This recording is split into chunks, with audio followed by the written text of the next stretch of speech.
Baik, Assalamualaikum warahmatullahi wabarakatuh. Kita nak sentuh berkaitan dengan tajuk kita ni. Tengok tajuk tu. Awak nampak tajuk?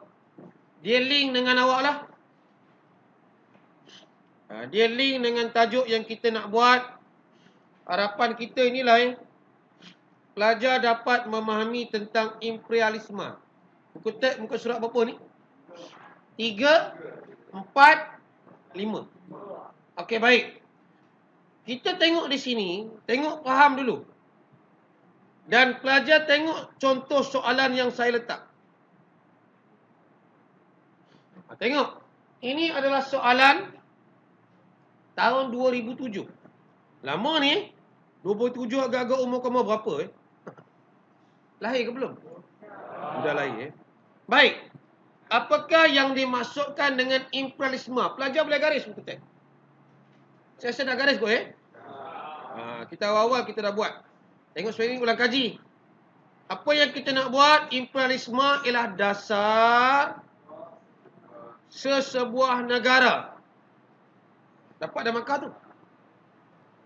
Lepas itu sambung lagi. Meluaskan pengaruh dan wilayahnya. Maksudnya jajah negara orang lah. Menjajah negara lain untuk kepentingan tertentu. Kepentingan apa? Bahan mentah. Sudah tentu kalau kamu nak jawab, tulislah BJ 5. Okey, baik.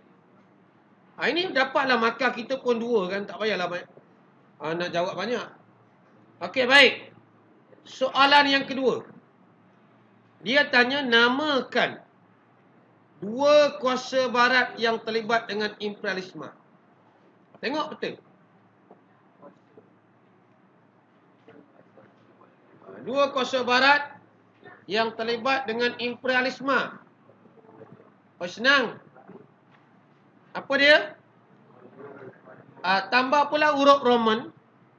Bila huruf Roman, jawapan kita pendek. Terus direct. Kita bagi siapa jajah negara kita? Britain. Britain ataupun dalam istilah kita jangan British. Ingat, kalau Indonesia siapa jajah? B juga, B. Belanda. Dapat 2 markah. 2 kuasa barat. Ingat Britain atau British jajah tanah Melayu. Belanda menjajah Indonesia. Kalau Filipina, siapa jajah?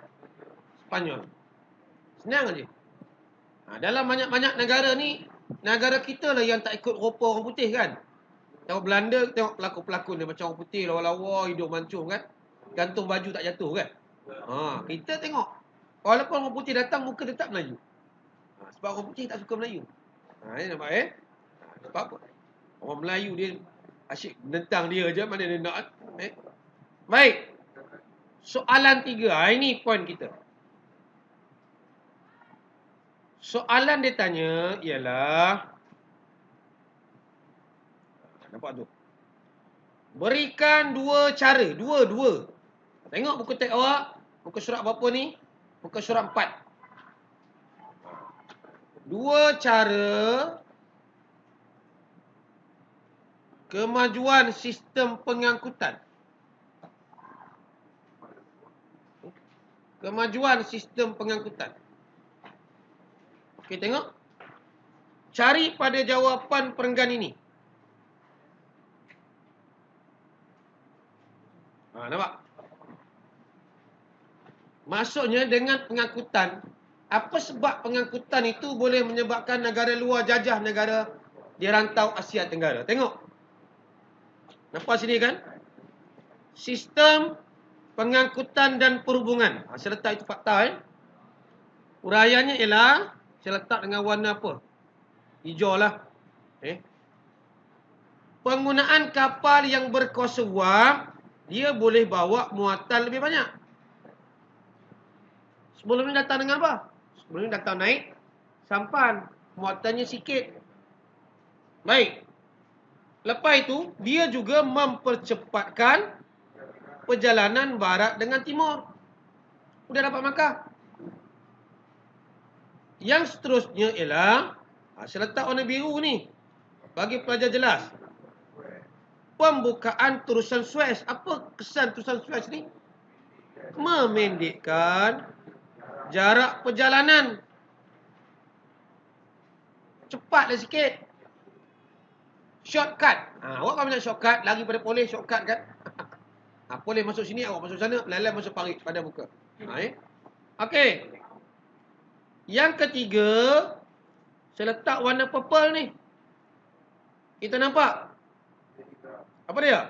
Penciptaan telegraf. Tapi telegraf ni tak ada kaitan dengan kita. Dia tanya sistem pengangkutan saja, betul? Sistem perhubungan tak tanya. Jangan jawab. Kita hanya jawab yang warna red dan warna green. Wah, putih. Itu je yang saya tahu. Red and green. Jawablah. Markah bukan nak banyak pun, nak apa-apa. Huruf Roman buat tu. Jawab pendek. Pendek, ayat lengkap. Dan kalau kita tengok dalam PowerPoint, cuba tengok ini kira orang putih lah ni. Jajah negara kita. Kejut saya. Dasar sesebuah negara untuk meluaskan pengaruh dalam wilayah, menjajah negara lain untuk kepentingan tertentu. Ini.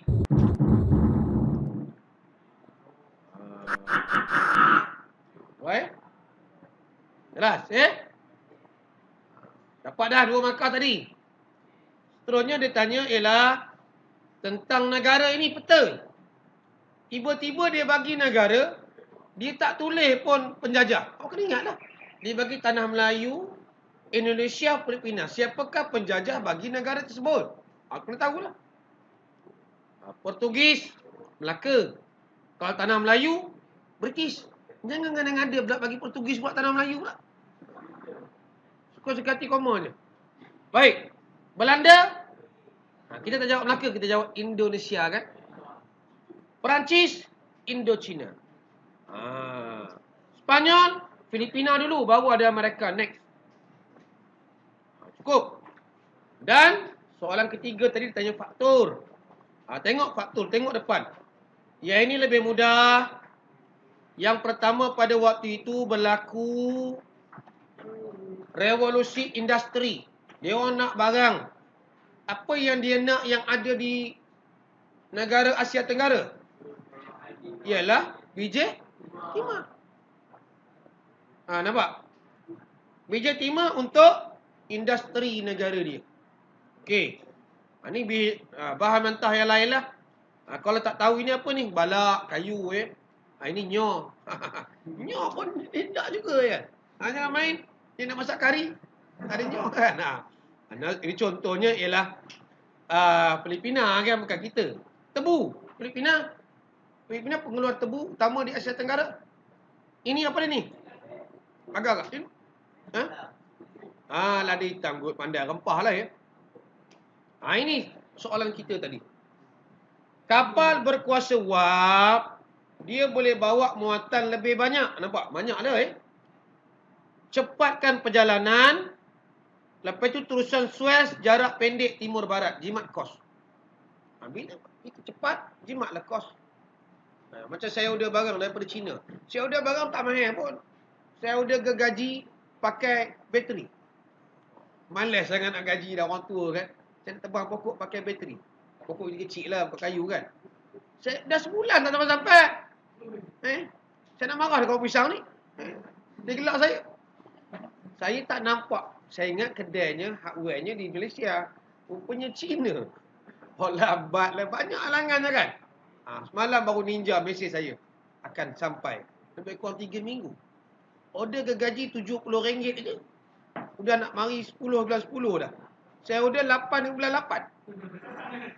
Teruk benar. Tak apa nampak? Tengok. Kita baca.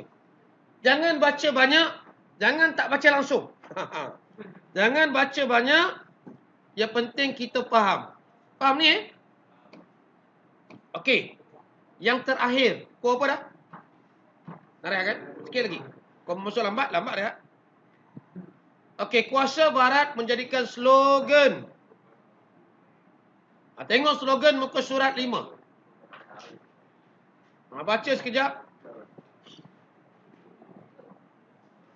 Apa itu slogan? Slogan ni, nampak ni. Slogan bermaksud sebab utama. Slogan ni macam kita moto lah, moto. Proud to be Tiwarian kan? Slogan kita lah. Okey. Apa slogan orang putih guna? Nampak sini. Mereka mendakwa dia orang ni lebih maju dan bertamadun. Dia katalah, kita tak kata pun. Dia kata dia lebih maju. Jadi dia kena datang untuk mentamadunkan kita. Baik. Kenapa? Berasa tanggungjawab untuk memimpin orang timur. Dia pula rasa tanggungjawab. Kita tak panggil pun. Tak apalah kan. Baik. Itu dah dapat 2 poin. 2 markah. Contohnya apa kita nampak sini? Dia kata beban orang putih tugas menyebarkan tamadun. Contohnya apa ni? Perancis. Slogannya apa? Tugas menyebarkan tamadun. Itulah menjawab kita tu. Yang bawah ini lain dah. Cukup sebab markah nak berapa? 3 saja. Jadi pelajar, bukan banyak pun kita nak baca. Yang lain ni pelajar boleh tengok. Soalan SPM ulangan 2016, SPM ulangan 2014. Ini saya akan tunjuk pada hari Isnin. Nanti Ini yang lain-lain tak ada lah. Imperialisme ni pendek saja. Kalau keluar tak boleh jawab kategori. Kamu yang cakap, bukan saya cakap. Belajarlah baca. Biarpun sikit. Jangan tak dapat. Kita dah ulang tajuk fokus ya. Mesir Purba, Mesopotamia, Candi. Hari ini bab ini. Dan last. Kelas saya hari Jumaat ialah tema Islam. Dan kelas hari Isnin, kelas tambahan berfokus. Ulang bab 1 dan bab 2 tentang 5. Dan hari Selasa, ulang bab 4, 5, 6. Jadi, cepat-cepat tulis nama bila saya iklankan dalam grup di Telegram. Baik.